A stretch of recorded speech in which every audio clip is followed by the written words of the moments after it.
Alrighty folks, we are here at Festival Diaries. We're not live because connection, and I wanted to make sure that the connection was way better.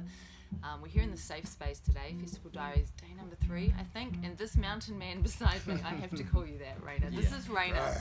This is Rayna, and he and I have just co-facilitated the Wisdom Circle in the safe space, which is a space that Franco Heke has provided here at Resolution Festival so that we can do all kinds of things around safety. We're supporting here. You're running a men's circle, right? Yes, each morning. Yep. Yeah, so men's circle 7:30 a.m. And then I'm leading Uchata practice for my community. If you're a member of the Toolbox, you can come to that. At 10:30 we do emotional digestion. So anyone who's getting triggered, shit's coming up as a result of being at the festival, which happens, you can come and be held in a safe space and learn how to regulate your nervous system, work with your energy body, and actually digest the stuff that's coming up for you so it doesn't keep looping around and eventually become trauma or a trigger. And then in the afternoons at 4 o'clock, we're doing wisdom circles where leaders, facilitators, and other interested members of the community can come and talk about some of the many issues that have been surfacing in the spiritual community over the last year. So Rayna, you kind of were the dude that decided to do this. So why did you go safe space? I guess I have a 12-year-old son, a 17-year-old daughter, and I can influence my community and create a world that's a safer place for me and them and those to come. This I've seen in the last 2 years, some of the confrontation around facilitators,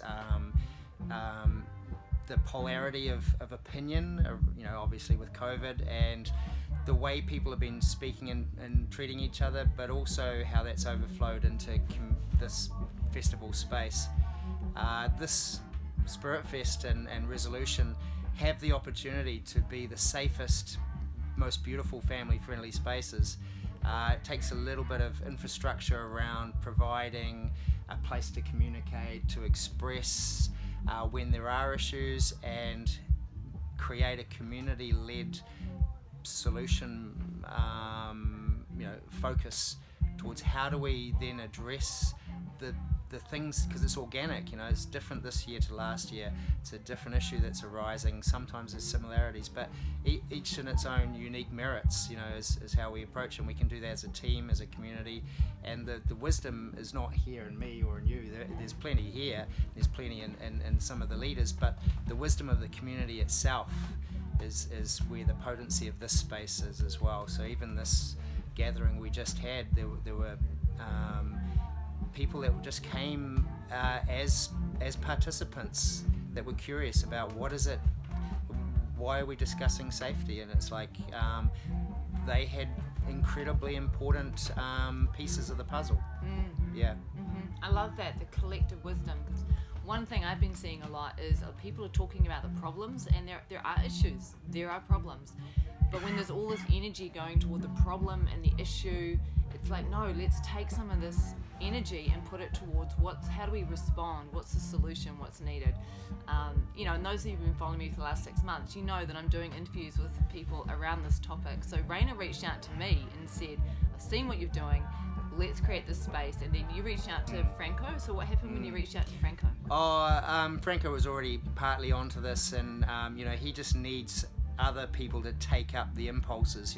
He's got a million plates spinning, and I said straight away, look, leave this one with me, and we just need a space. And he says, gotcha, I got a teepee, it's all yours, it can hold 15 people. And I'm sure we're going to expand outside the teepee, but so far it's the most sacred, beautiful space to begin this work.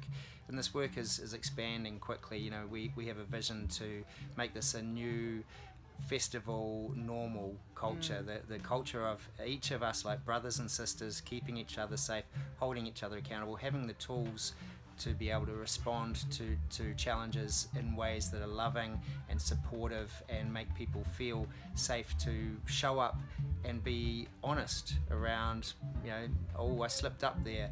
But it's very hard to come forward and say, I could, I've been out of integrity, if you think you're going to get slammed. And so this whole safety is not just about making bridges across troubled waters and safe passage. It's about nurturing a culture of holding each other with love as we become more and more honest and truthful to the challenges and the successes, and sharing those. Some of the aspects that came up were creating a space to be heard. So where there's a confrontation, there's a misunderstanding, or there's genuine grievance, assault, absolutely, stuff that happens. Sometimes people are left feeling it's unresolved, and sometimes that's because they don't feel heard, that their story has even been acknowledged, and we know that in our culture. And so part of what we're looking at creating is a space where expression is welcomed and it's nurtured and it's held in a safe way. I love that Franco's organising the festival. It's freaking huge, and he still found time today to come and drop in and just be part of the discussion.